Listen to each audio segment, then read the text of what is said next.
glad you're on the mend.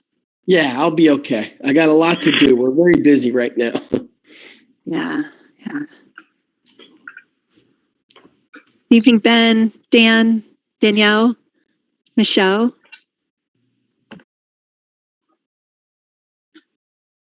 Hello. Hi.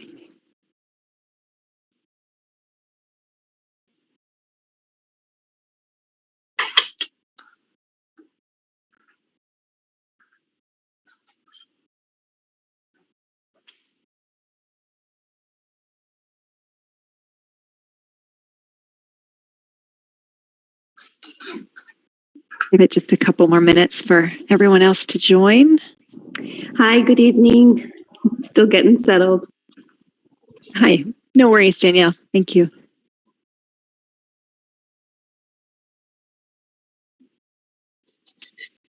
Kirsten, I think Scott is stuck in surgery.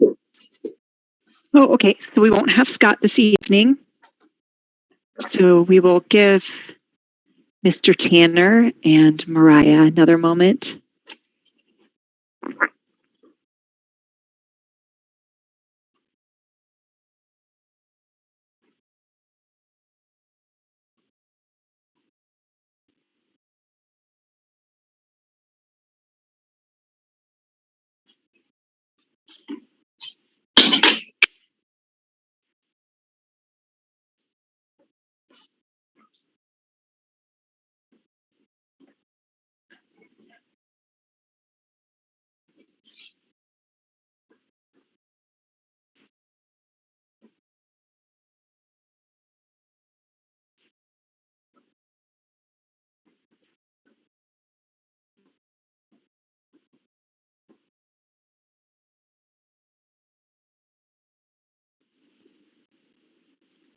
Kirsten, Mariah said she's having trouble getting into her account. Can you maybe resend it and see if that helps? I'm not sure what the issue is. No problem. That is easy enough to do.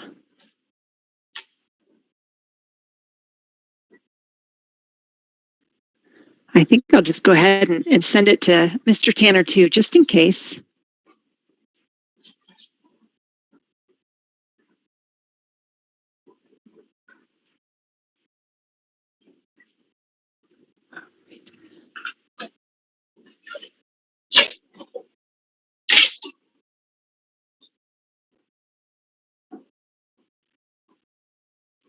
All right. Hopefully that worked.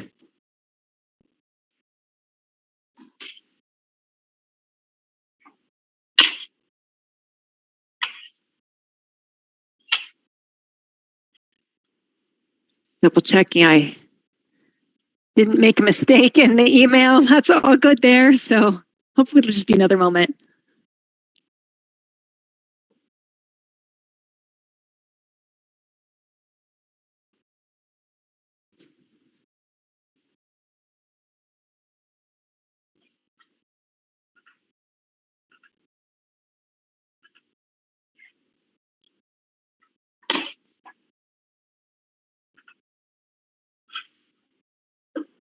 Welcome to our attendees. Looks like we have 12 attendees this evening. Thank you for being here. Just waiting one more moment. Oh, great. Mr. Tanner, good evening.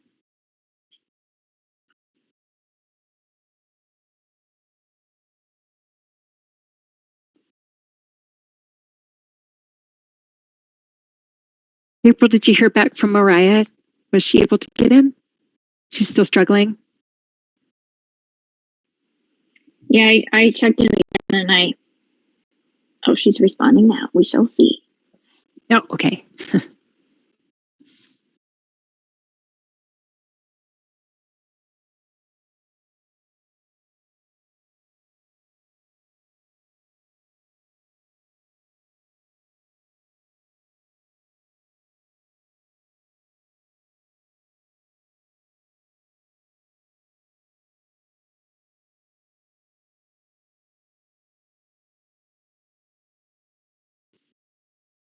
Okay, well, while she is figuring out, why don't we go ahead and get started? We've got a packed agenda. I don't want us to have to wait too terribly long. I'm sure she'll catch up with us shortly. So, good evening. Welcome to the February 16th, 2022 VSWEA board meeting. I will start by opening the I'll start by opening the reading. I'm just going to start over. I'm going to start by reading the opening verse. And then if Ben, if you wouldn't mind reading the closing verse at the end, that would be great. Thank you. Okay. The true aim of education is to awaken real powers of perception and judgment in relation to life and living. For only such an awakening can lead to true freedom. Rudolf Steiner. All right, go to board member introductions. My name is Kirsten Cabina. I'm the board president. I have 2 children at Desert Marigold. I'll just kind of read you off from right to left on my screen. Ben, you're up next. Hi all, my name is Ben Fong. I'm a board member and I have 2 kids at Desert Marigold. Thank you, Ben. Dan? My name is Dan Franks. I'm board treasurer, and I have 2 kids that attended Desert Marigold but are not attending currently. Yeah. April? April Sauer, board secretary, and I have a daughter at DMS. Thank you, April. Nellie? Nellie Grossenbacher, board member and 4 children at DMS. Thank you, Nellie. Danielle? Hi, good evening. Danielle, board member, Danielle Martinez. I have a daughter at DMS in 10th grade. We've been there since preschool. Thank you, Danielle. Mariah? Hi, everyone. Mariah Moon, board member, mom of 2 students at DMS. Thank you. And Mr. Tanner? John Tanner, board member. Thank you. Okay, wonderful. So we'll get started at the top of our agenda. Frank, you're up first with the executive director updates. You bet. Let's start with the top of the list lately has been COVID.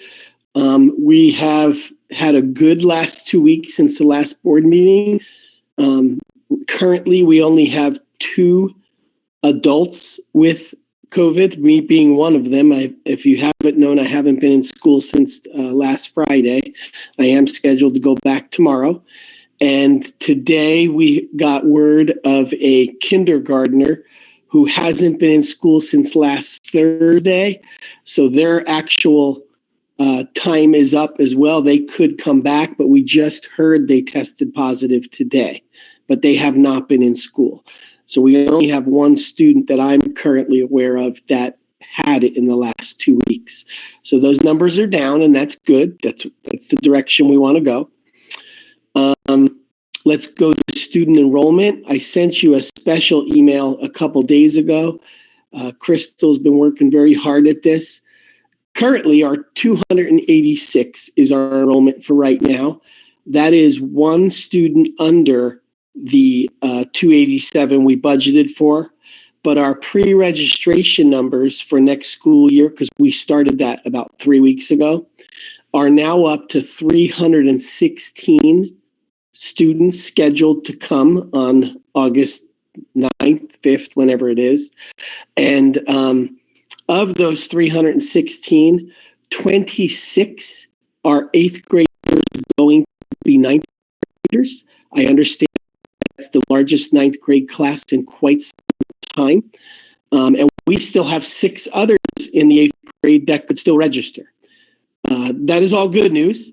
Of course, I understand it's early. It's February 15th, and I'm sure things can change before May 20th, but that can also change by going up more as well.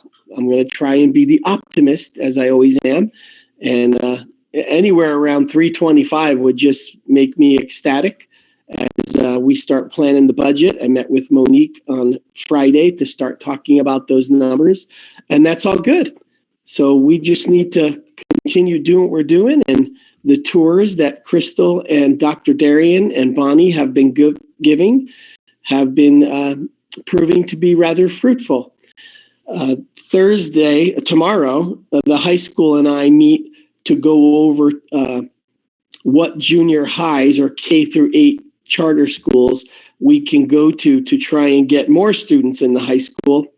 And we're meeting to put a plan together tomorrow on our recruitment fronts for that. I think the third topic I put up was job openings. It is official that today our 6th grade teacher resigned, and we hope to have someone in place by Monday. That teacher is on our campus as an EC aide right now, but she happens to have a elementary ed certificate and is in the middle of her master's program for special ed. I'll know more tomorrow when I get to meet with that individual and talk the details. But yes, our 6th grade teacher did resign. We also have a special ed teacher who resigned, so there's an opening in special ed.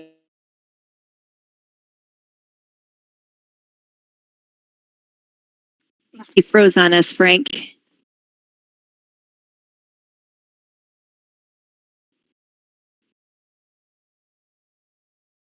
Come by, and we do have. You froze out for a moment. 15 seconds. Yeah, we lost you for just a handful of seconds. Thanks, Dan. I think you heard me say we have 2 special ed openings right now, and that my special ed team and I met today, and we have put together a plan to get through the next 10 weeks. Because as you know, finding a special ed teacher in the middle of the year is almost as difficult as finding a Waldorf teacher in the middle of the year. This will be a challenge, but we do have a plan in place that by Monday I should be able to report to you the exact plan in writing, because I have to talk to some other people involved, especially some of our providers that do things like us for speech and PT, and Carol Moriarty will be involved. So we're working on that right now. The next thing to report is I wish I had better news on the capital project front, but it seems our paperwork is stuck in City Hall in Phoenix to get our permits for the wood shop and our permit for the adult bathroom. I won't say we didn't see this coming. We recognize permits take a long time. And so they've been submitted now for, I want to say, 5 weeks. I'm hoping it doesn't go much longer, but as you know, we don't get to speed that up, or we have no input on that at all. Where are we on the stack? Are they getting to us?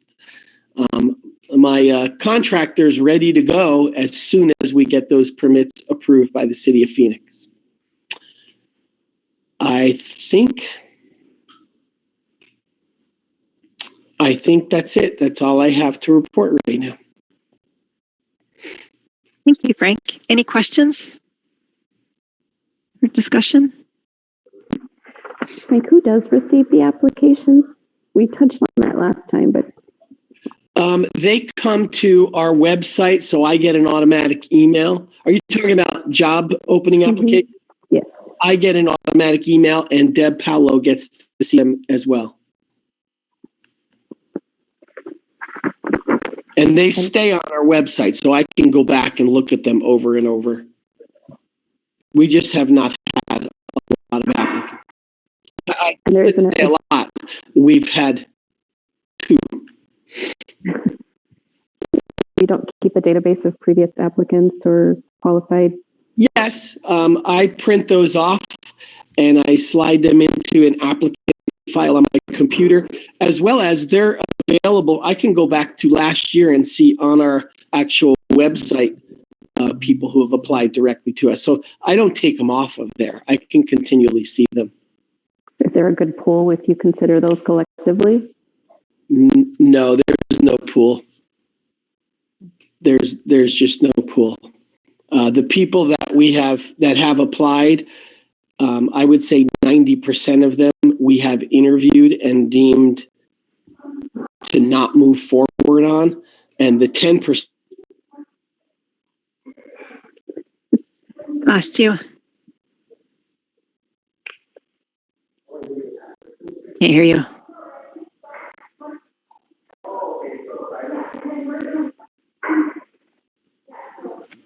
Hello? There we go. We got you.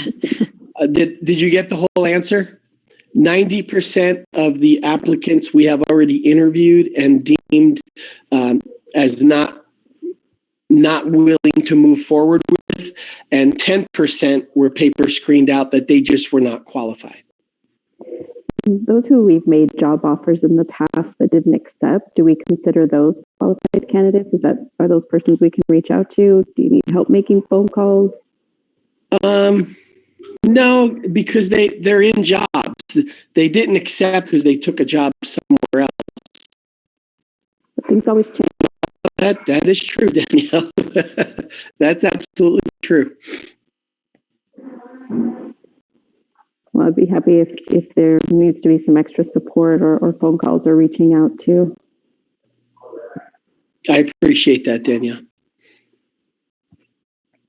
Have you reached back out to the one teacher that was supposed to teach 6th grade whose husband was moving here as a doctor? Did they finally relocate to this area? They did not. They did not find homes.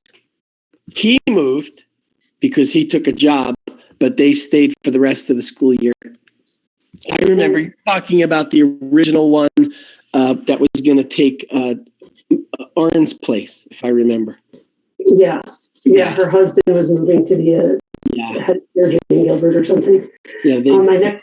My next question is: are we getting material for the wood shop and for the bathroom so that they're ready and on site when the permits are a go?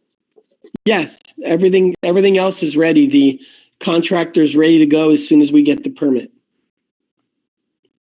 We've paid the down payments. We've done all the payment. ESSER Grant 3 covered them. This is no money out of our budget. It's all ESSER grants. And our contractor, Javier Construction, who was Jimmy Wabe, was nice enough to point me in his direction because, as you remember, Nellie, those contractors kept falling through because they didn't have liability insurance or they were too high. And so we're very happy with this contractor. It's just a matter of government holdup in the city of Phoenix. And the metal, the woodshed is it in transit or is it? They will not deliver it until we get the permit, so it doesn't sit out in our yard because it's all boxed. It'll be put together by a crew that we hire through that company. So they won't even send it to us until we have the permit. Okay, thanks.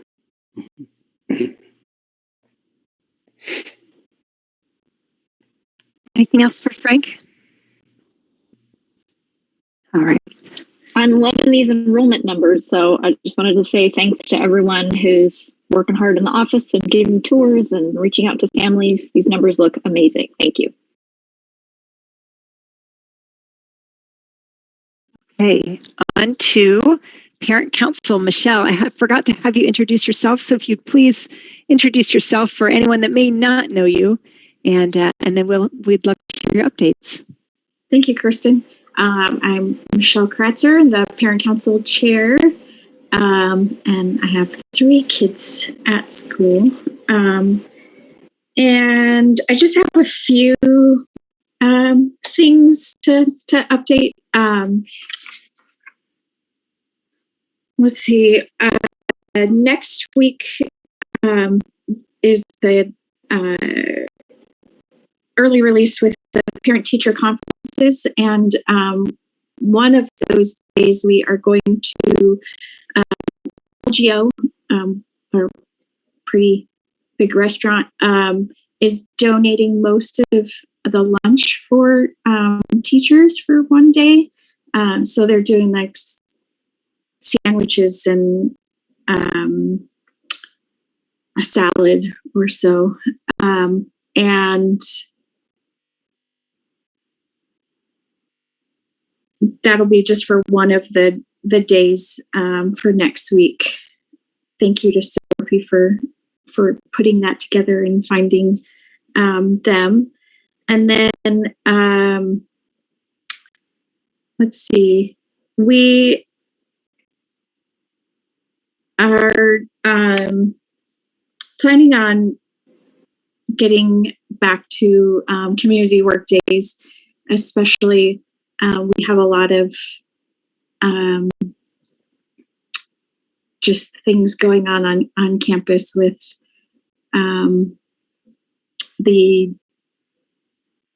there's just everywhere there's trash. So we really want to bring the community back in, bring that pride back into it. So we, Laura Heaney is putting together a sign up for those type of things.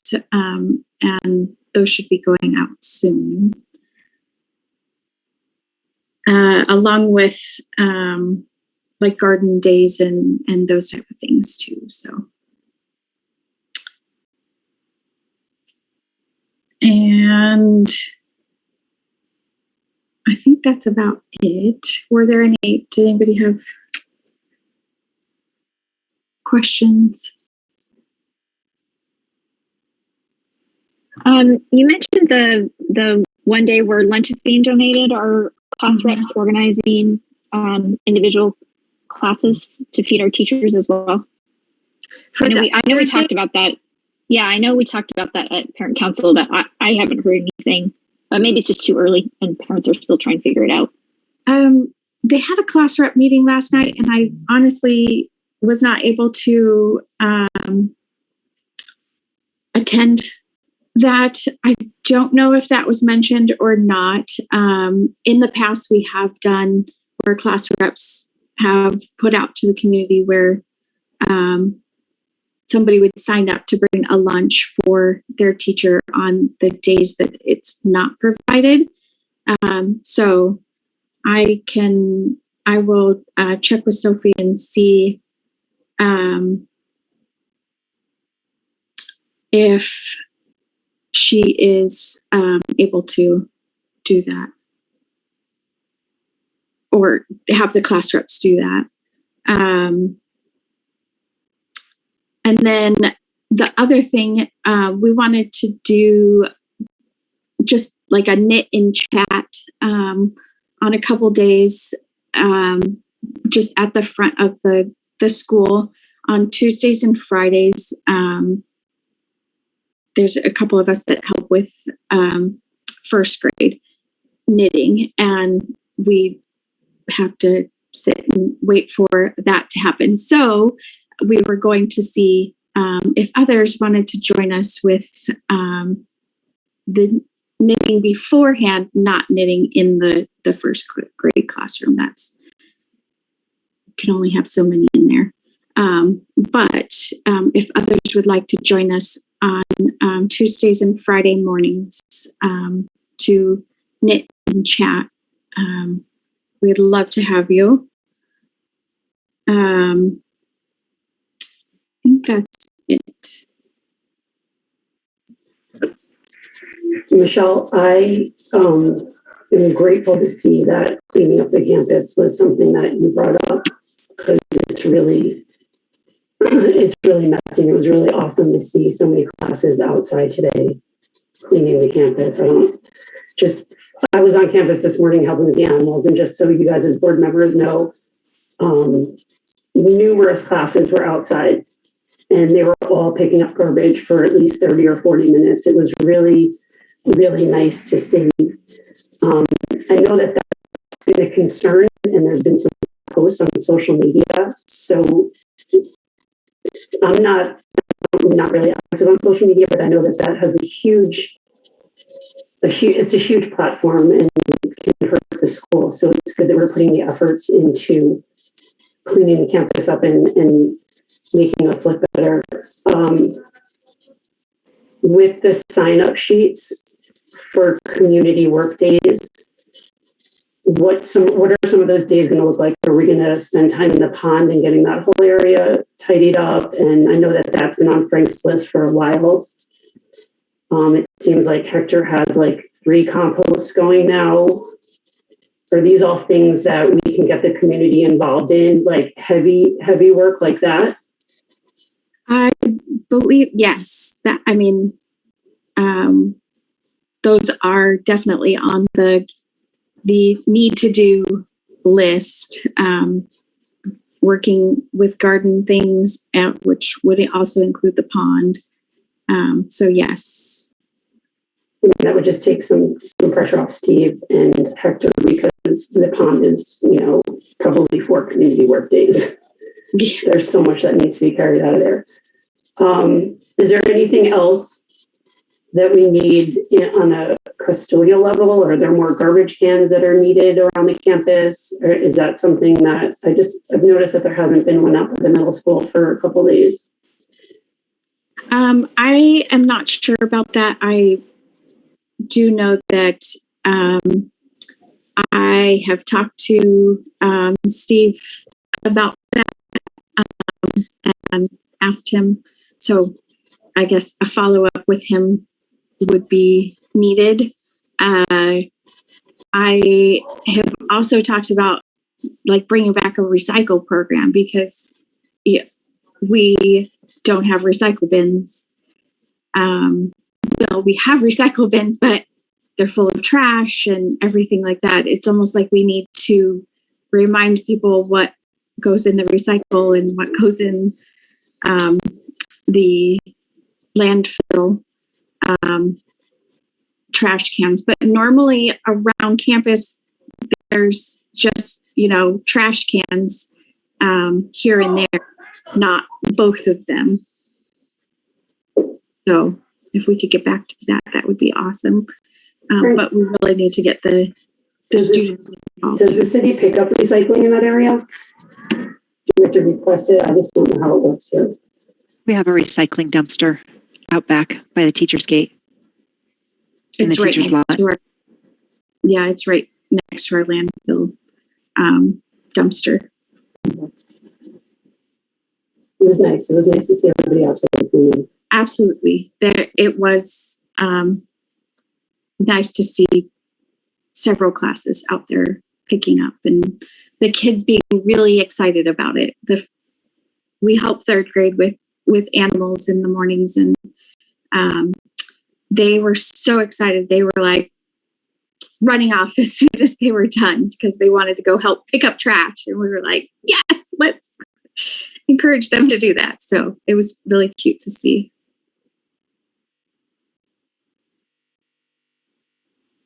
Have teachers expressed an interest or wanting parents to clean up extra in the classrooms?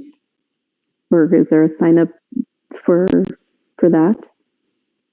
I would tell you, Danielle, since we hired our new company, everybody has expressed great pleasure with our new company, and things are cleaner than ever inside the classroom, at the stainless sinks outside where the kids wash their hands. Everything seems to be restocked in a timely manner now. The bathrooms are much cleaner. The actual carpets are getting vacuumed every day. Nothing but praise for the new company. So I'm not hearing any wish or concern about clean right now from the teachers. Thank you. Anything else for Michelle? Thank you so much for your update, Michelle. All right. On to budget and financial information. So I will share my screen so we can see this. And these should look familiar. We received them earlier in the week from Monique. Our balance sheet is of January 31st. You can see we still have some money coming in from federal and state and 301 money for our teachers. And then I have the profit and loss, which also shows us the revenue we came in, as well as what our net income is. So maintaining good numbers there. And also wanted to provide you with an update on our refinance, as I've been working through that with Desert Financials, and we have received a letter of commitment for them. So that's really good news. We are going to be consolidating 2 of our 3 loans with them. One of the old loans is at 6%, one is at 5%. They are giving us a 20-year fixed rate of 4%. So that'll be a nice reduction for us in our interest expenses. And unfortunately, the appraisals and the environmentals that we need to appraise our campus, which is what we use for collateral for our loans, is taking longer than anticipated. They're just kind of backlogged right now. So it's going to take us past our maturity date of our RSF loan. I've been in touch with Amy Bird. Frank is aware as well. And she's been very gracious about extending our loan that's due March 1st to mid-March or whenever we might need it to. So they're not going to penalize us anyways. We're just going to have to pay the interest for it, which is expected and all quite normal. So everything looks good on that front. Hopefully by the time we have another meeting, we'll be a little bit closer and have gotten the appraisals back. But we're looking forward to getting that done. Oh, Mr. Marzio, please. Kirsten, I have a question about appraisals. Mm-hmm.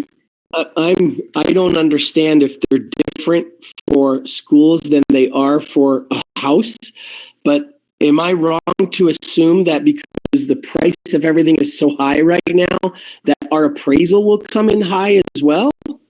Fingers crossed. That's what we want, correct? We want it higher than, okay. Just checking. Yeah, no, that would be good. I'd like to emphasize how willing and flexible RSF is when we need adjustments. And I'd also like to bring attention that that's not going to happen with the bigger banks or the credit union. I mean, we've been in a great position because of the ESSER funds. But anytime we've had some pitfalls, they've been there to support us. And I'm not in favor of the refinance with an outside company, but I definitely want to draw attention to the fact that they have always been willing to work with us when we needed it. I think that's one of the reasons we went with Desert Financial Credit Union. They used to be called Desert Schools. And that credit union was actually founded by a couple of teachers. So okay. Yeah, so I think that we'll find that they'll work with us as well. And Amy, we have a very good relationship with RSF. They will continue to be someone that we may reach out to as we grow if we want to, do some shorter term, big projects down the road as we find that's necessary or that we are able to. And I'm also excited that our interest supports the Steiner Foundation, that going back in to support one another. Yeah, absolutely. It's also nice to have that money back for our school with the interest payments that we'll be saving. So it's a bit of a give and take.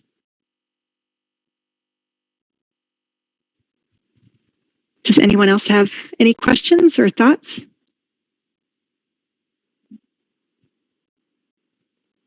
Okay, so I will stop sharing. And we will move into continuing business and open issues. Kirsten? Yes. Sorry, one of your motions was regarding a legal invoice. Should we do that now since we're talking about budget and finances? Yes, for some reason I thought that we had to do the meeting minutes first. Do we not? I did it wrong. Okay. I don't think so. I don't think it matters. Yes. Okay, good. The only time it mattered is when we had new board members to be able to invite them into the vote. Thank you, Danielle. Okay, so let's do that. We all received a copy of the invoice from Squire Patton and Boggs, which is our legal firm. I move to approve the invoice for $2,385 from Squire Patton and Boggs for legal services rendered. I'll second. Thank you, April. Any discussion?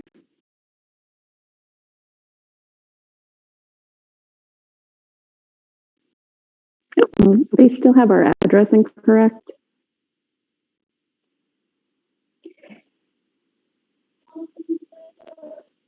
I'm sorry? I didn't. Our address is incorrect on the invoice. It's been incorrect for quite a few years. Oh, well, I'll just reach out to Monique and have her, or reach out to them and have them change that. Just make myself a note. Okay. I will reach out to them and have them update the address. The collective amount is it's anything over 5,000 the board has to approve. If these were individual amounts that came up to that grand total and then were reduced, would we still have involvement before these costs would have incurred?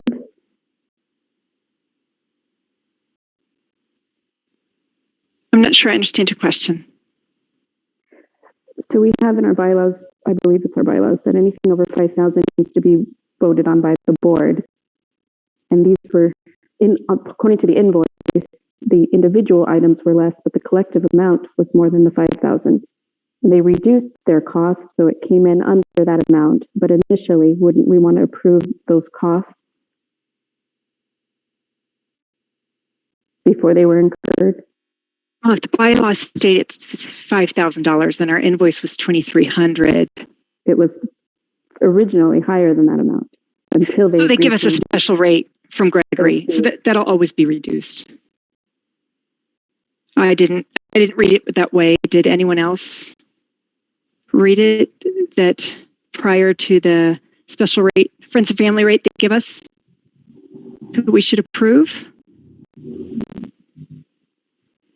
I don't think so, but I am wondering now, Danielle's right that our bylaws say it's only over 5,000 that we need to approve. That anything under that, Frank can just sign off on. So now I'm puzzled. Well, I'm not sure. I think you approve what the actual invoice would be before they give us the discount. So Danielle's correct. It was over 5,000 and now they're giving us 50% off. So can you guys hear me? Yeah, I think we just don't know what to do. I see frozen faces, so I think maybe we're frozen. Yeah. Well, maybe that's something that we should. Yeah. I'm just confused because I'm looking at this amount and going, we don't need to approve this based on our bylaws. So yeah, now I'm puzzled.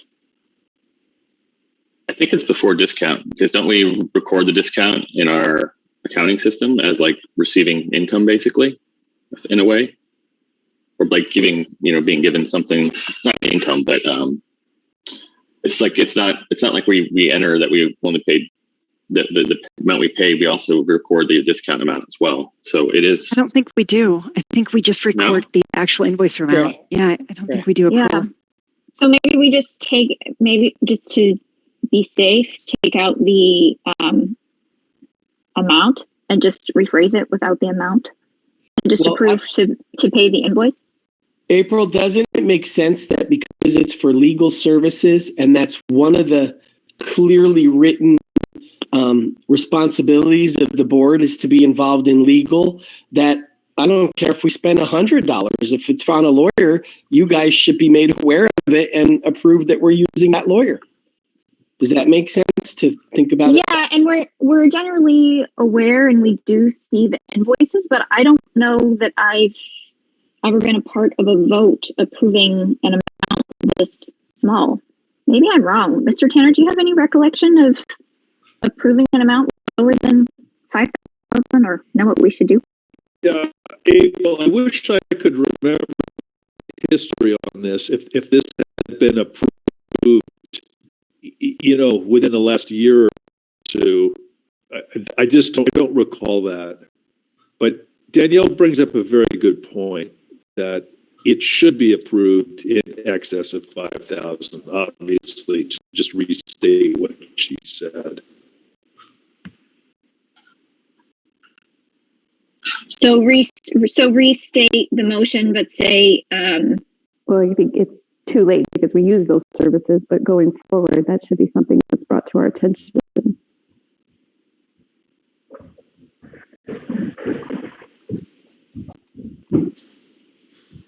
So,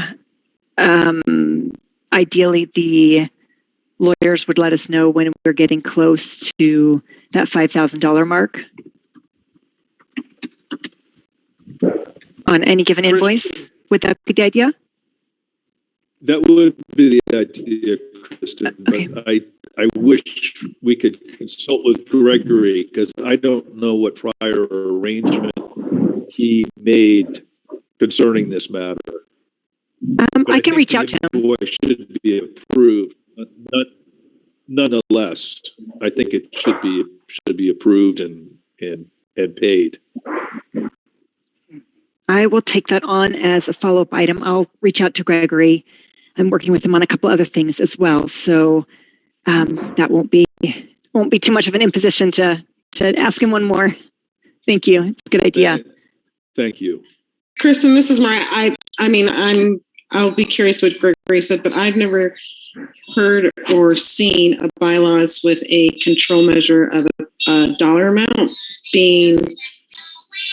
It's a financial control. It's not a service control. So I've always seen that the dollar amount supports the monetary amount that's being transferred, not the service. That's what we're approving. We're approving a dollar amount, not a service, if that makes sense. Yeah, that's what I was saying. Was it's regarding 5,000 or more. But it sounds like we should just go ahead and, I mean, the motion has been read. I've seconded.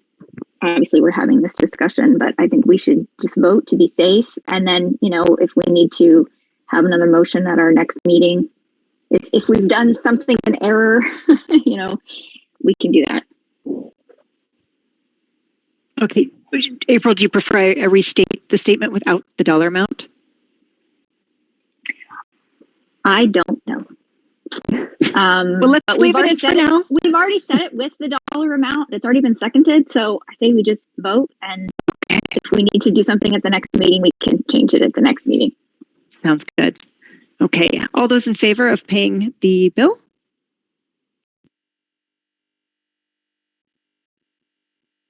All right. It's unanimous. Motion passes. All right. Now we'll go ahead and I move to approve the minutes from the previous meeting.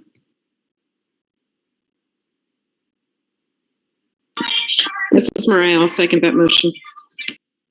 Thank you, Mariah. Any discussion? All right. All those in favor? Okay. Unanimous. Motion passes. Thank you. Okay, on to new business. So I put these agenda items in as the order they were received. And our first one is to have a discussion about our community divide. Nellie, did you want to kick us off? Sure. I think, the community at Desert Marigold, from what it seems, has pretty much been divided since about March of 2018. That's before my time. And then COVID happened, and there was a contemplation to work on that divide, and that was a lot came out of that contemplation from the people that were able to participate. I really feel that we need to, I feel like the only way to bridge a divide and have people come together is to have some sort of conflict resolution. And I mentioned this to Frank in the past, and I just mentioned it again recently. I think that it's very important for people to have conversations, and people can their conflicts, work through their conflicts. And the only way to have that happen is through conflict, is through conversations and having understanding from people. And I would like to have the opportunity to have people park their cars at pickup and be able to come on campus. I know that was an option that used to happen, and I think that that's a good step in bringing the community together, and it allows people to start the conversations and be able to start understanding each other and start a healing process and start building our community back up together. But I really feel that having sporadic events is not enough time to be able to have those conversations with people.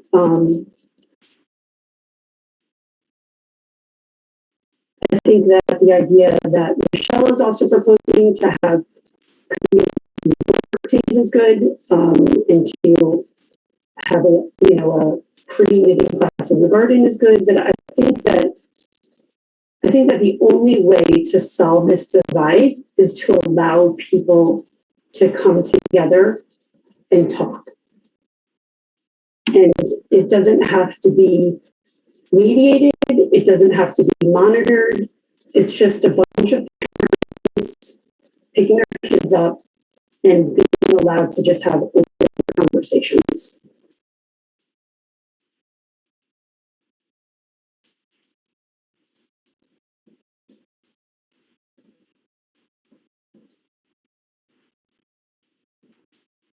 Anyone else have any thoughts?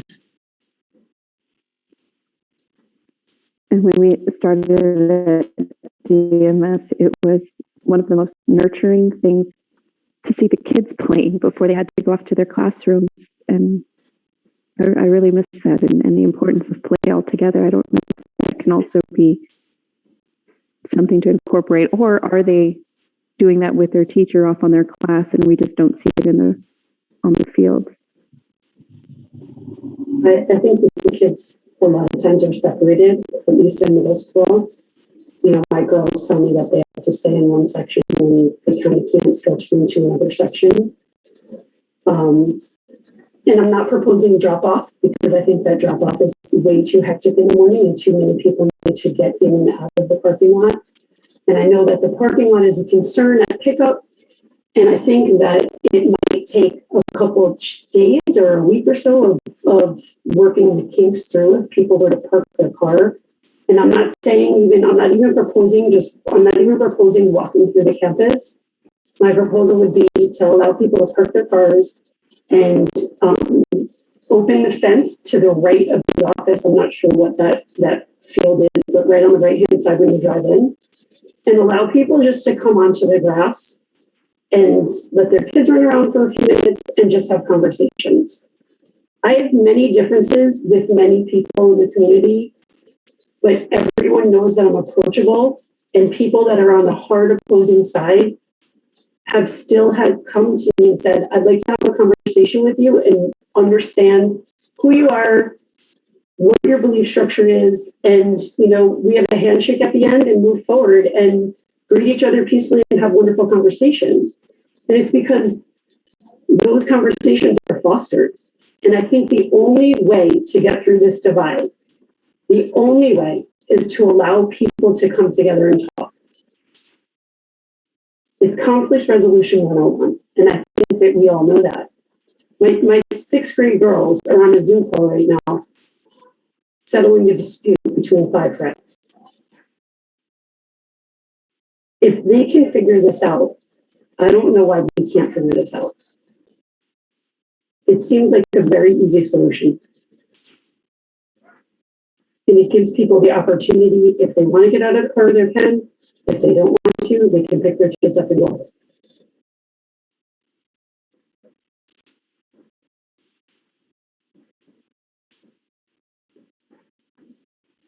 I just want to clarify, this is after school you're suggesting? So people would maybe come a little bit early, cars, go sit, have a chat, and then just gather their kids and head out. That's what I'm not saying that people need to linger until 4 o'clock. Okay, no, I just was clarifying the time because I'm concerned about having a bunch of parents on campus without like a staff member established. But if this is after school and it's at pickup and there's, the time limit that everyone has, please everyone clear off the campus by X time. Members? I just wasn't here. Okay. Generally, when people are on campus, there's a staff member needs to be with them or around garden days or something like that. There would be a staff member in the garden with them. I think my only, I would certainly like to hear things about this, but otherwise, I think it's fine. But we need to send some messaging to crosswalk. People are parking and moving because there are so many kids and parents everywhere. Even with most people driving through, I'm scared. Every time I go to pick up, am I going to hit some little kid that I can't see because they're just, zipping across to another parent on the other side. So just some messaging to remind, safely use the crosswalk and for parents to look out. I think that if it was something that was allowed once parents were afforded the opportunity to park their car, they probably would. And I can understand your concern of making sure nobody gets hit. And I think that all of that can be worked through and worked out. It doesn't need to be as difficult as we might lay it out to be, but I think I really feel it's the only way to solve this divide. Neely, April asked me what I thought about it. I need to tell you, I need to support my staff that do not believe this is a good idea. As a matter of fact, they believed a lot of the problems stemmed from this back in 2018. The bigger issue for me is the liability, because when parents are talking, they're not watching their kids, and we cannot leave kids unsupervised. There'll be no staff out there watching kids. They're back in their classroom. And so I do not think this is a good idea. While you have every right to meet and talk with people, there's 10 coffee shops within 10 minutes of the school. Go meet. You can actually set it up. Hey, a bunch of us are going to Starbucks this day, or McDonald's, or the farm right down the street. But I do not support this at this time. I do not see it as a way to resolve. Neely, if I can make a comment, I am theoretically in support, but I do feel like the storm in which we're at the peak, and I'm suffering. It is heavy to deal with being in this moment with this community, and I've been very protective of my children, especially my 11-year-old, of not exposing him to that. And I just feel like, is this the right time to bring the storm, however that lands, into our campus? Because that environment should be contained and protected in so many ways of what we're going through versus what our kids, that should be their utopia. And I've said that before. And I just feel like people are hiding. Why would we bring that onto our campus when we are just, it's the tip of the storm, and I'm not sure if that would be fair for the kids. it's interesting that you're assuming the worst, because I miss seeing everyone and being able to connect and support one another when we need something or need something. I don't think I'm assuming the worst. I didn't mean it that way. I'm trending towards what I have been feeling and digesting being part of this community over the last couple of weeks and months, and it's heavy. So it's not an assumption. It's what I'm feeling because I'm digesting this as part of the adults in this community. And let me rephrase, because that's a good point, Mariah. I really enjoyed our interaction in our meeting, and even though it was one-on-one, it was very refreshing for me. And I expect that you would be welcomed by other families as well. And if there's anything I can do to make that easier, if I'm, introducing you to some other families, I would want to do that for you.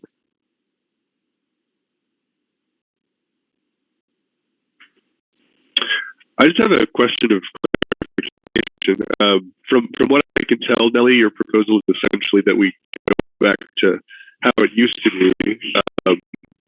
I think when I first started at DMS, all pickups were just sort of park and sort of hang out, and it had that kind of vibe. But I don't really know why it changed. Did it change just because of COVID, or were there concerns about parents being on campus? Like I forget the rationale for changing the system as it was. I wasn't here for that timeline. I don't know, maybe Michelle can pipe in, or Danielle, or April, somebody who was here. I was not at the campus at that point.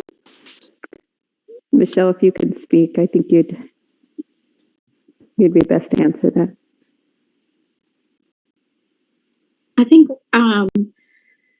there was some restrictions before COVID, but that was mostly just like signing the visitor's log and during school hours. Just liability reasons, they need to know who's on campus and those type of things. And anything organized, I guess. So like a garden work day or community work day or something of that nature. And then COVID hit and it was nobody was allowed on. So yes and no, it was COVID. Yeah. I mean, when we first started, it was largely that you got your car, wait in the area in front of the office, and then the teachers would bring the classes out. You'd collect your children, be chatting with other parents while the teachers were bringing the kids out. And then you were largely expected to clear out after that, and unless you were staying for a garden day or something like that. So it wasn't really, people would sometimes hang out longer. And I remember it being a pretty frequent complaint by the faculty that happened, because people would stay for like half an hour or 45 minutes, which I always thought was kind of a nice thing. But I did understand that from a liability perspective in the school, and because my kids would be off, I don't know where they went. Like they got released to me and then they would disappear because I wasn't able to keep track of them, and they'd be playing in the pear tree behind the office or something, right? Like, and fall out of it, and I'd be like, oh, it's my bad. But like, it's not the school.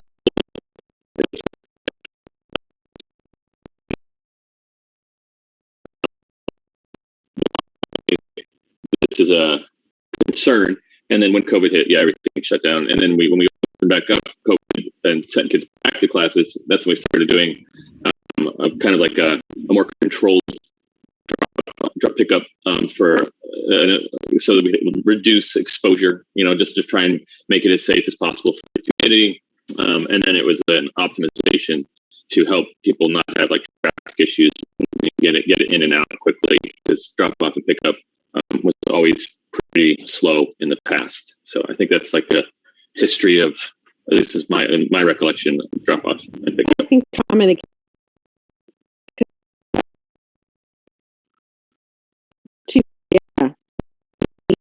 to figure it out because it doesn't feel great. I think probably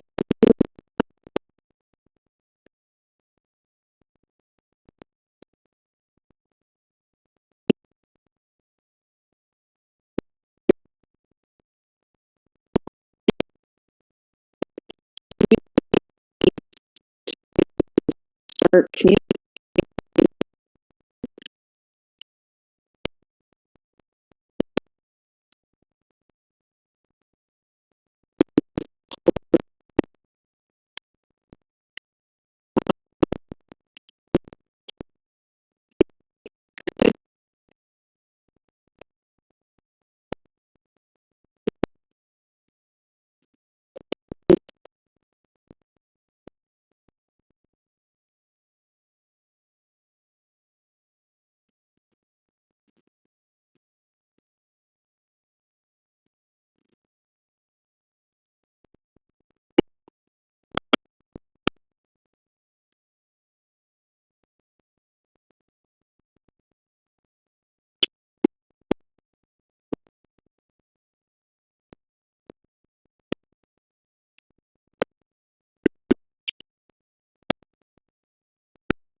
Just said about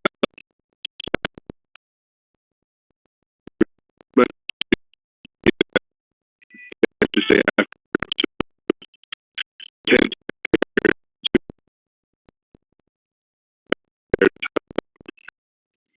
I would just truly want widespread or not.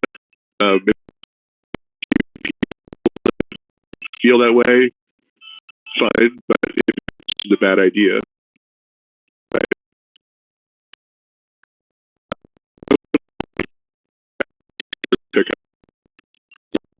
I mean, kids use the bathroom because afterwards.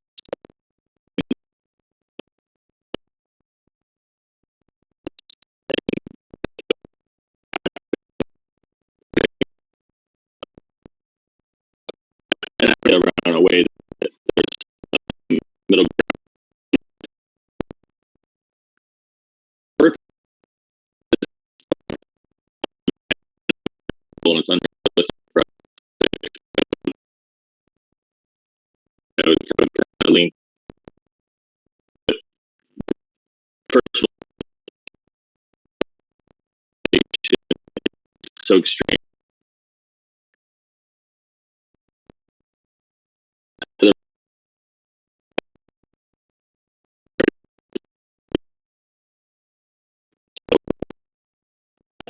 I do think this is something we should. I'd love to try and make it work.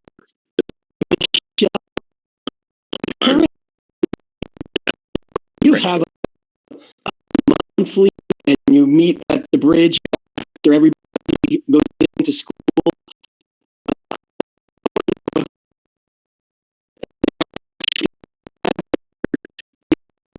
At a time to chat at those. Um,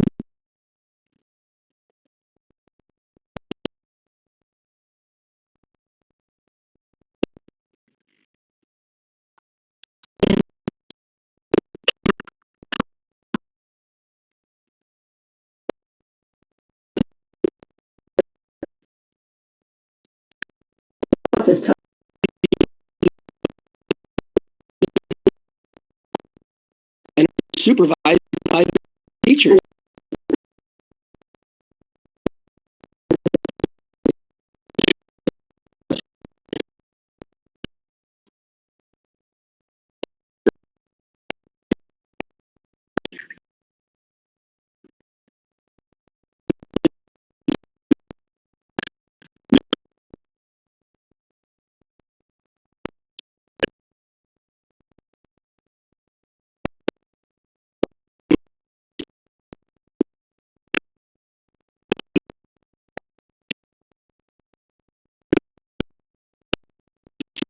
Is getting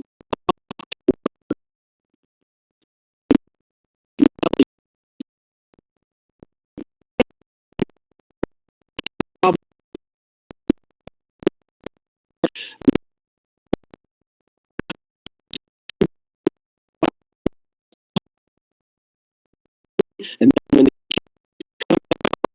they get I think that these are all good. Help people start.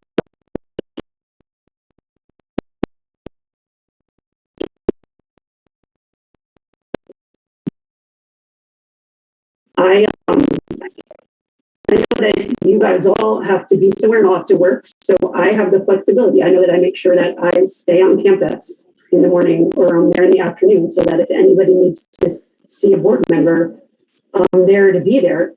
And I have numerous conversations with people that are all over the spectrum, and I just feel that the conversations need to be had in order to start healing, and just want to foster some sort of solution to allow people to have open conversations.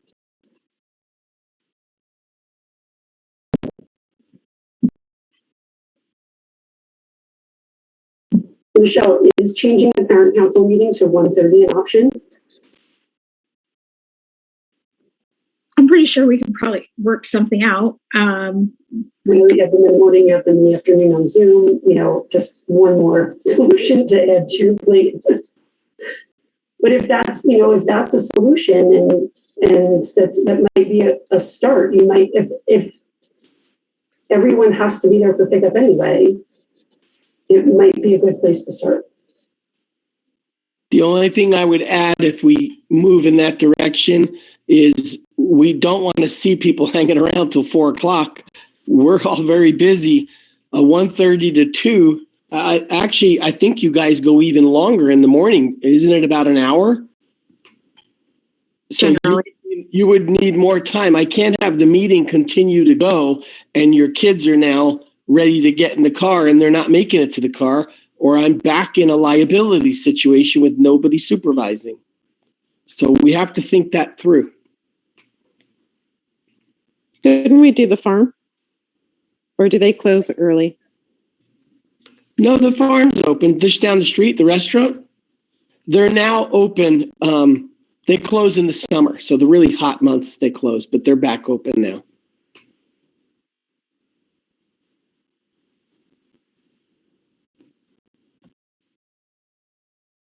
Okay. Well, that's been a lot of really good discussion. I think we continue to kind of think on it for now. Sounds like there's some options for Michelle to maybe move the parent council meeting to the afternoons. Maybe, I don't know if that's something parent council wants to take on, as well as maybe organizing an afternoon at the farm. It's a lovely environment there too, just so we can get some things going, or maybe someone in the community will step up and try to organize something. And for the record, the current meetings that are happening in the morning, I'm sure Michelle can vouch for this. I have never taken a stance that I should be running people off. You're not welcome to sit there and talk. Those are very informal things where people who help stay an extra 50, 20 minutes and sit at that little picnic table by the parking lot and chat. And I think it's a good thing. I don't have a problem with that, but it isn't a 40 people at once type thing, because numbers are what then can make it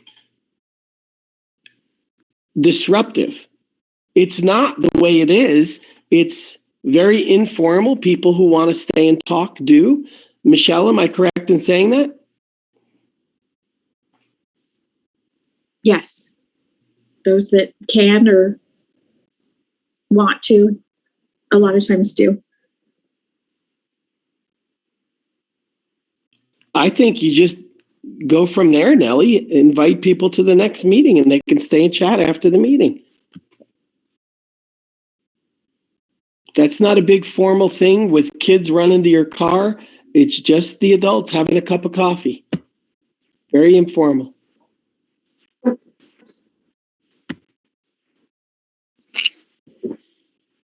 Moving on to our next item is public comment during board meetings. Now, I believe this was yours as well. I'd like to know what the feeling is on that from you guys, if we want to start opening up public comment and or also being in person on a regular basis.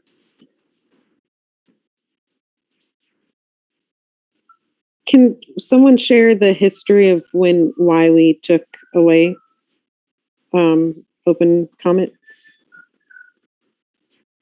I also was not here for that. I think I might be the lone person. Were you here, Dan, when it was? Yeah, I wasn't on the board, but I was attending board meetings. I remember thinking that it must have been uncomfortable for some of these board members to be kind of. It was like the public comments. People weren't respectful of the time, and it would take a very, very long time. It made the board meetings go for like 2.5 hours, 3 hours. Like, it went a really long time because people would kind of. I'm not saying it wasn't like there wasn't value in letting people, like, we want to hear people, obviously, or maybe not so obviously, but we do want to hear people. So I'm guessing that's maybe why that was removed. It was also during the super contentious time of all the financial troubles that we were experiencing, and Kirsty had been brought in, and I think people felt that like they were being attacked. I think I remember people saying something about that as well, or they felt they were being attacked and they felt unsafe. So after my 6th grade year, I attended every board meeting, but after 6th grade, I took a break, and so I missed these 2 years. but I do remember them putting limits. They introduced a 2-minute limit for speakers. And was it Gregory's term where that was then eliminated? I don't believe he wasn't president, but I think he was on the board. And I saw very few people respect it. No, that's not true. I mean, because I'm only going to remember the people who really, really were like egregiously not respecting the 2-minute limit, right? That's the people that are probably going to stick out in my head. Anyway, it was years ago.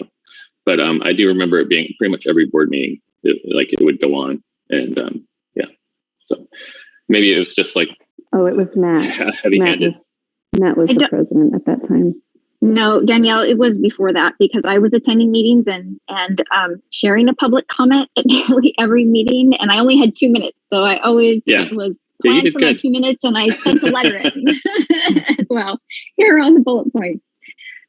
So I, and that was when Jimmy Wabe was president, and he was president for ages and ages and ages. So I'm guessing it was at some point during his presidency.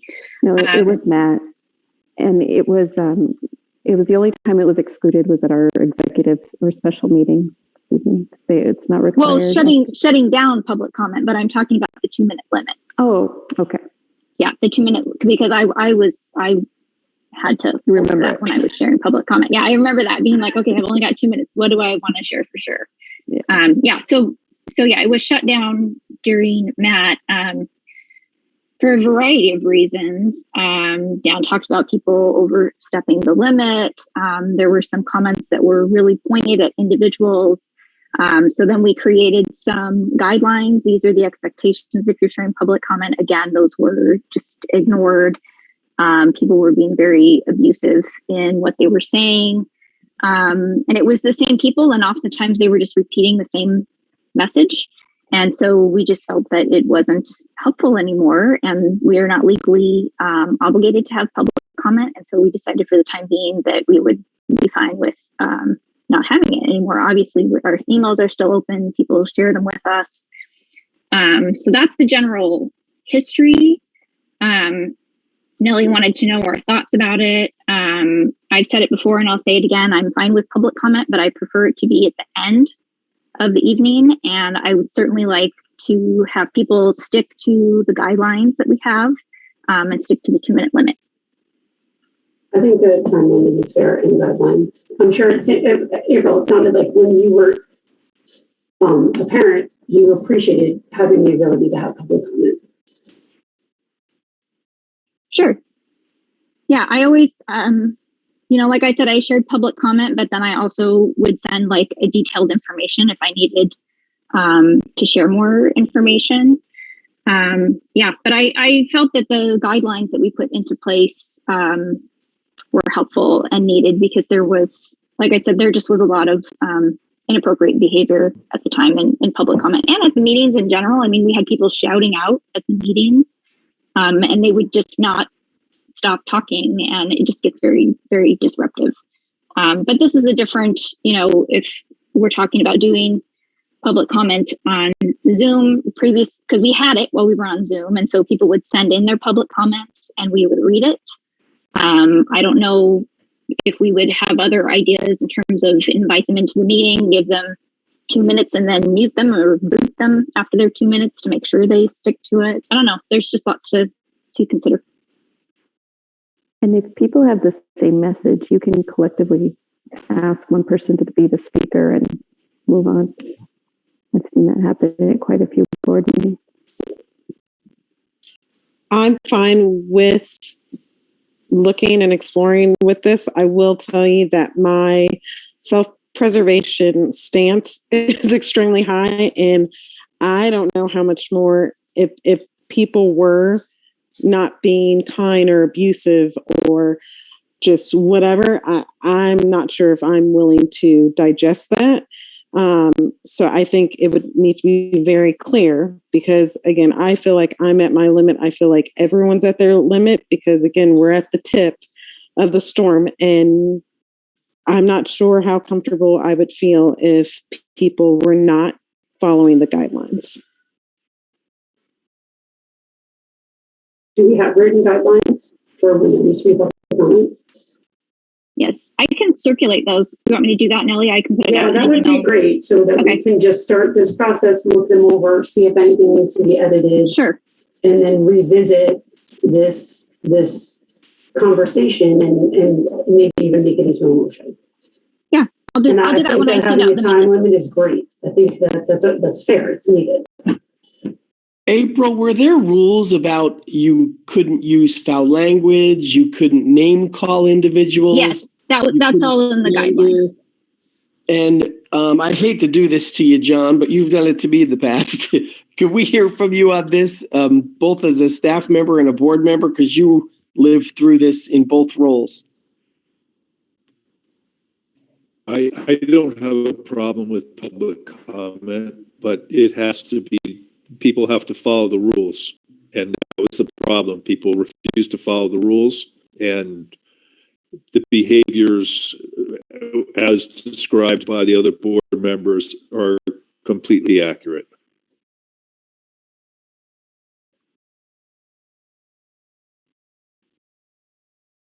Sounds like I missed a lot of excitement. It's extremely uncomfortable. Okay, well, April, maybe you can circulate the rules. We can put it on an ongoing discussion item. So maybe we revisit it after we find out what all the rules are. And like Nellie said, maybe we can have a motion. Maybe we can put consequences around if there's a particularly abusive member. I don't know what that might look like, but just some things for us to consider and take it further in a next meeting. Okay, I will pass that around when I send out meeting minutes. Thank you. Thanks, April. All right. Next up is board education. Danielle, you brought this one up. I didn't know if you had any thoughts, not to put you on the spot, but our beloved Joan has been, I believe she is ill. That's what I heard. I can't confirm that. I know her husband is, at end of life, if not already passed. And I've reached out to her a few times, but of course I don't expect her to respond. Just sending her love. But Danielle had also suggested that we do need to continue on with our board education. So Danielle, I'll pass it on over to you. Danielle, I believe Joan is ready now to come back and do whatever we need. I talked to her last week and she's feeling much better. She's past the COVID. And yes, for those of you who did not know, her husband did pass away sometime over Christmas break. But she's doing better now. And if we want to reach out for her to come back to a board meeting, she would do that for us. I liked the calendar that April designed, where we all just set up to either do a topic or bring in a speaker. I like that we rotated different subject matter, and we can always coordinate with Joan on which meetings we'd like to have her in or what segment we're interested in. And I like that John reminded us to stay in line with our mission and the specific objectives and purposes in Section 3 of our bylaws. So A, B, C, and D. So I'd like to work on for our board education piece. To establish one or more child care facilities and/or schools inspired by Waldorf in the Phoenix metropolitan area. To raise funds for the support of the Inspired by Waldorf educational programs. To provide information and sponsor informational events to the general public on the Waldorf educational philosophy and Waldorf-inspired activities. To engage in other activities to promote Waldorf education.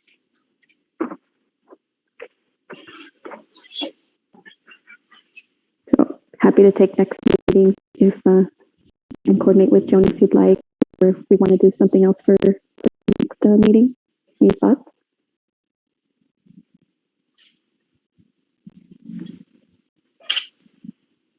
Did that calendar go through this year? Is it still? We ended it in December. Oh, okay.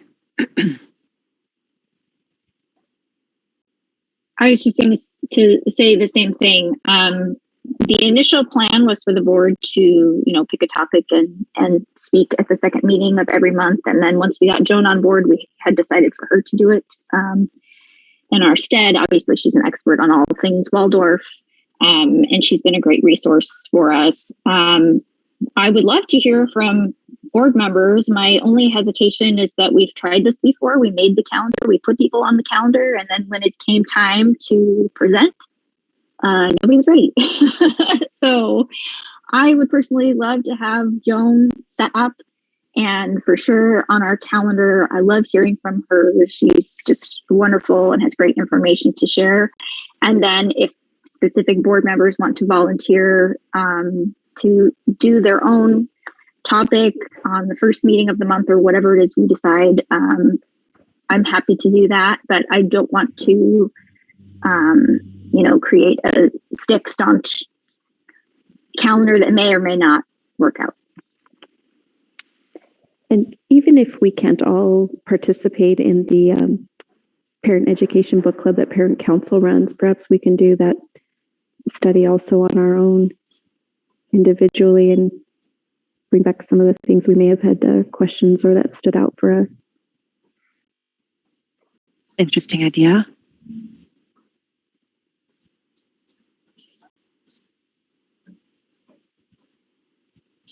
Michelle, do you have your next item planned for book club? Actually, we don't. We just finished some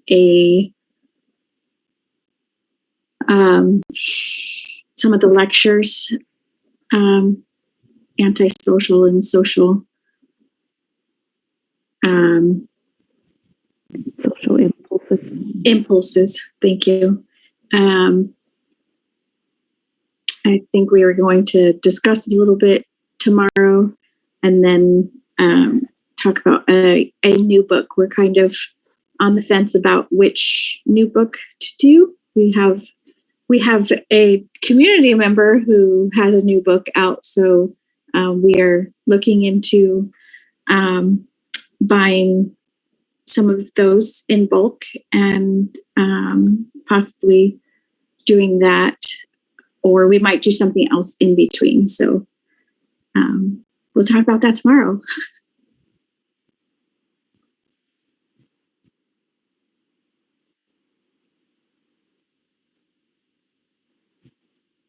Well, would anyone else have any discussion? Do we want to see if Joan would be willing to come back? Our, what is it, April 20th, would it be, meeting? Or I guess it could be March. I guess we would be in March 23rd meeting. Typically we had... Sorry, April, go ahead. No, you're fine. I agree. I love hearing from her. Typically, we were asking her to come to our first meeting because we don't do budget and finance at our first meeting. And so it gave us more time in our meeting. I just don't want to put undue stress on her if she's still under the weather or not fully healthy. That would be my only concern. Yeah, I think just a soft, check-in, say, we heard that you're feeling better. Wanted to see if, when you're feeling ready to join us at our board meetings, if you're still interested in that, something of that sort. Oh, Danielle does it. She just unmuted. If she's willing, I'd like to talk about the rhythms and incorporating that in our home life to support the school day. Great. Danielle, do you want to reach out to her? Yes, thank you. Great. Perfect. All right. Any other discussion on board education before we move on? Nope. Okay. So I will go ahead and move that we go into executive session for discussion regarding personnel matters and also inviting Frank Maurizio into executive session with us. Second. Any discussion? All those in favor?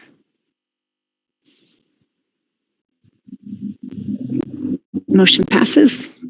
So for our attendees, the board will now move into executive session. We will leave this meeting open, so we will come back after we are concluded with executive session and finish out the meeting. So you're more than welcome to stay. Again, I'll leave this open for board members. I'm going to be sending you an executive session agenda now, and it will have a separate Zoom link on it. So we will meet there just as soon as we can get over there. Thank you.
Okay, that worked.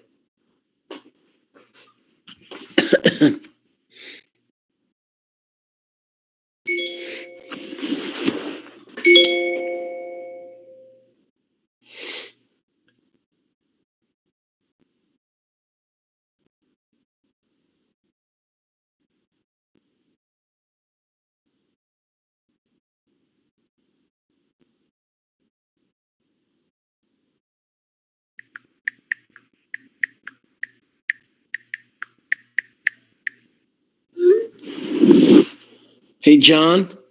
John, can you hear me? Yes, sir. I can hear you. Is this the first one? It looks like it. I thought that's why I dropped off to go see if it was the first one or the second one. Yeah, it looks like she sent us another email and she's texting me saying, you and I need to open a new email and click on that. Okay, Okay. I'll do that.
Hello?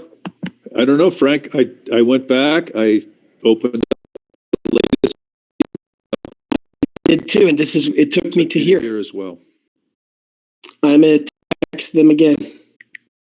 Okay, I'll stay put.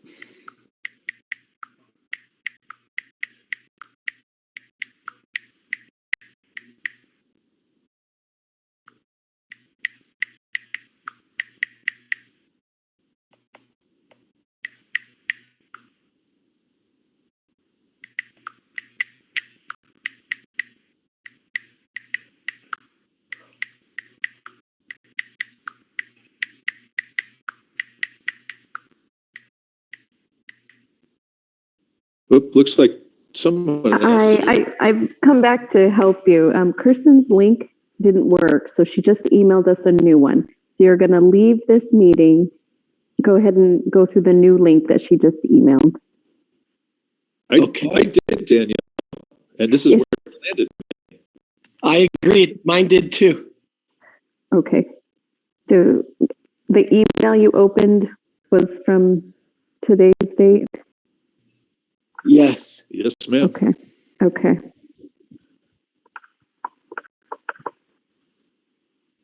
Because mine worked. I'm going to look at the link one more time. Thank you. You're welcome.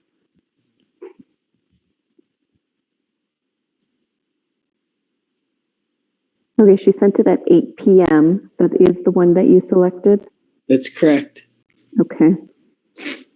And it says smartsheet.zoom, not the regular Zoom item. Go ahead and leave this one and try it again, and I'll stay here and see if it routes you back into the same one. All right. It just brought me right back here, Danielle. But leave this one entirely. Press the leave button on your screen. Oh, okay.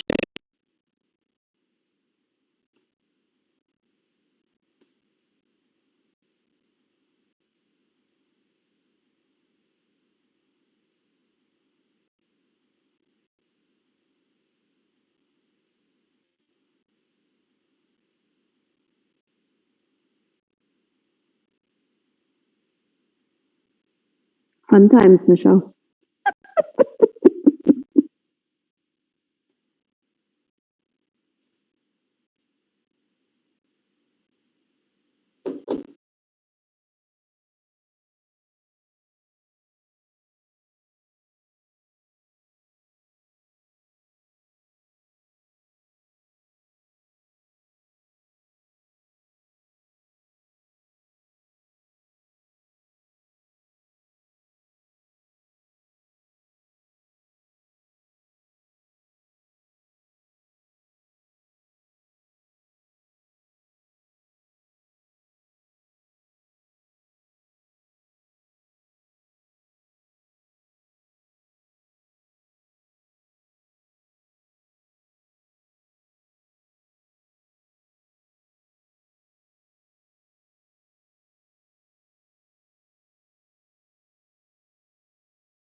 Hey, so to our attendees that are left, we are coming back out of executive session. Take us a moment to all get back over here, and then we will continue on with the meeting.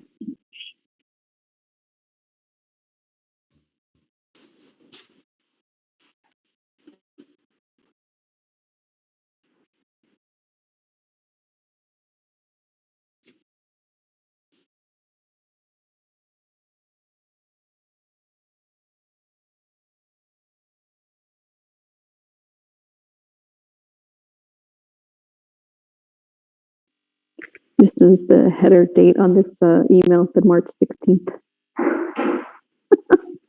I saw that too. We're in the future.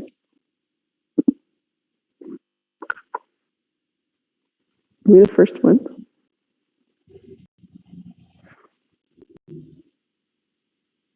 Did you miss us, Michelle?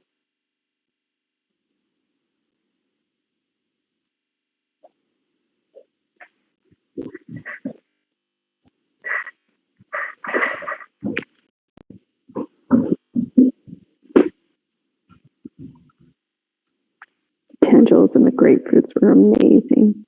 I have 2 left. Sorry that took a while. No worries, you're here now. Okay, so we will resume. Just a couple of announcements. Our next board meeting, of course, will be, sorry, I did not update that on the agenda. It will be February, no, it will March be March 3rd. 3rd. Thank you. Takes a March village. 2nd. March 2nd. Oh no, I wrote the wrong thing in my minutes. No, I tried to it's correct okay. it I out of can't my get it minutes. right either. It's a long day. We know we'll be here on the right day. We Be just here. wrote the wrong one. And then, of course, our town hall meeting coming up on March 22nd at 5:30 on the patio. I don't believe we have had any board members. I don't think when we discussed it, we set a date, but I don't think we decided who wanted to be on the board side. So I will obviously be there. Mr. Marizio, you will obviously be there. Is there anyone else that would like to join? This is in person, correct? Correct. Okay. I can step in. How many can we have? 4? 4. Do we want Michelle or a rep from Parent Council? That would be lovely, Michelle, if you're willing to. If there's room, I'd love to be there. I can. Great. And I don't need to be there if somebody else wants to step in, but I'm definitely available if there's space. the last time you guys asked for Dr. Darian and he couldn't be because he was out of town, he's willing to do that at our next one if you would like him there. I think that would be great.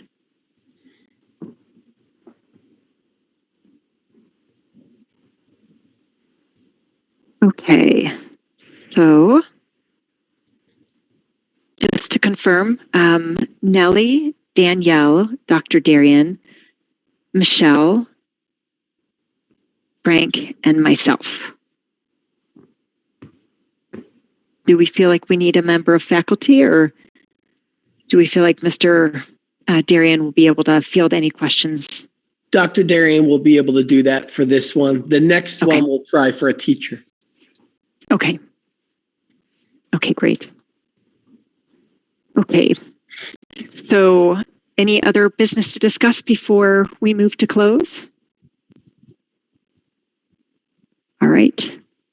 I will go ahead and move that we adjourn our February 16th, 2022 board meeting. Second. Second. All those in favor? Great. Unanimous. Passes. And Ben, if you wouldn't mind reading the closing verse for us, I appreciate it. Of course, the most important task for humankind today and in the future is that we should learn to live together and understand one another. If this human fellowship is not achieved, all talk of development is empty. Rudolf Steiner.